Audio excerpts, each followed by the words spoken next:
പ്രവർത്തിക്കുന്നുമില്ല.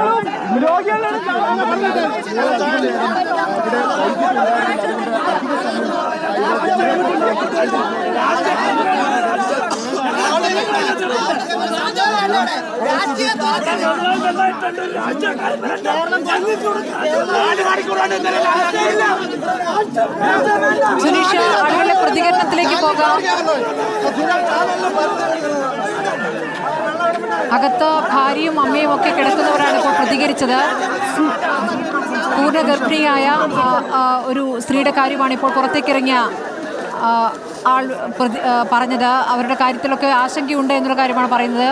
2-2.5 മണിക്കൂറായി വൈദ്യുതി നിലച്ചിട്ട് അവിടെ വലിയ രീതിയിൽ ജനരോഷമുണ്ടാകുന്നു. പോലീസ് അനുനയിപ്പിക്കാനുള്ള ശ്രമങ്ങൾ തുടരുന്നു.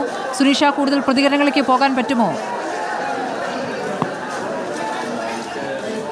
സ്മൃതി, തീർച്ചയായിട്ടും അല്പസമയത്തിനകം തന്നെ സൂപ്രണ്ട് സംസാരിക്കുമെന്നതാണ് അറിയിച്ചിരിക്കുന്നത്. ഡെപ്യൂട്ടി മേയർ അടക്കമുള്ളവർ ഏതായാലും സ്ഥലത്ത് എത്തുകയും ചെയ്തിട്ടുണ്ട്. ഈ പറഞ്ഞതുപോലെ നമ്മൾ നിരവധി പേരുടെ പ്രതികരണങ്ങൾ എടുക്കാൻ ശ്രമിച്ചതാണ്. പക്ഷേ എല്ലാവരും വളരെ വൈകാരികമായ രീതിയിലേക്ക് കാര്യങ്ങൾ കടന്നിരിക്കുന്നു എന്നതാണ്. 1 മണിക്കൂറോളം കാത്തിരുന്നു. ഇത് 2 മണിക്കൂറായി കഴിഞ്ഞു എന്നതാണ്. അതുകൊണ്ട് തന്നെ പ്രതിഷേധം അത് കനക്കുന്നു എന്നതാണ്. നമ്മൾ സംസാരിക്കുമ്പോൾ പോലും അവർക്ക് ഈ പ്രതിഷേധം ശക്തമായി കാണാൻ കഴിയുന്നു എന്നുള്ളതാണ് പ്രധാനപ്പെട്ട പ്രശ്നം. ഏതായാലും അല്പസമയത്തിനകം തന്നെ സൂപ്രണ്ട് സംസാരിക്കുമെന്ന് അറിയിച്ചിട്ടുണ്ട്. അതിനുശേഷം എന്താണ് ഇവിടുത്തെ പ്രധാനമായും എത്ര പെട്ടെന്ന് എത്രയുടൻ ഏത് സമയത്ത് വൈദ്യുതി ലഭിക്കുമെന്ന് അടക്കമുള്ള കാര്യങ്ങൾ സൂപ്രണ്ട് വിശദീകരിക്കുമെന്നാണ് അറിയിച്ചിരിക്കുന്നത്. പക്ഷേ ഈ പറഞ്ഞതുപോലെ ഈ പുറത്ത് നിൽക്കുന്നവരൊക്കെയും പ്രതിഷേധിക്കുന്നത് അകത്തേക്ക് കടക്കാൻ, അതായത് അകത്ത് എങ്ങനെയാണ് എന്നറിയാൻ തങ്ങൾക്ക് അറിയണമെന്ന് പുറത്തുള്ളവർ പറയുന്നു. പക്ഷേ അകത്തേക്ക് കടക്കാൻ മറ്റാരും സമ്മതിക്കുന്നില്ല എന്നതും കൂടി അവർ പരാതിയായി പറയുന്നുണ്ട്.